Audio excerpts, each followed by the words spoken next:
بلاول بھٹو نشان امتیاز ورکړ او صدر پاکستان یعنی خپل پلار ورته نشان امتیاز په غاړه کړ. خیره سه دا هغه خلک دی چې د عمران خان خلاف استعمال شوی، د عمران خان خلاف عدم اعتماد.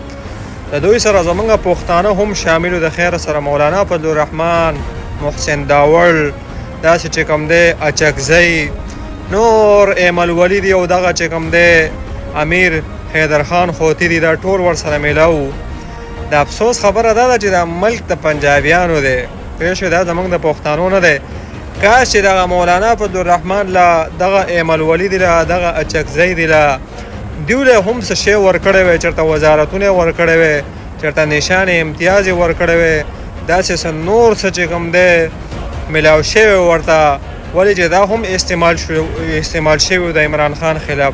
دیو هم مولانا فضل الرحمن د پی ډي ایم سربراو، ایمل ولیدي، اچکزی دی، داسې چې کوم دی محسن داور دی، دا ټول علي وزیر دی، دا هم استعمال شوي. افسوس په دې ځای کې راشي چې زما پښتون استعمال کی او بیا ورته څه شی هم میلاو نشي. نو بلاول بھټو دغه پنجابیان او دغه مریم نواز به پکې مزې کوي او پښتانه به پکې در په در او خاورې په سر تاسو به استعمالیږئ او بیا به تخ که شانتې ذلیله کېږئ. دغه وګورئ ها، دا د پنجابي او د سندي بچي دي او زمونږ پښتانه پکې در په در خاورې په سر ګرځي. د خیره سره ګرځئ دغه شانتې.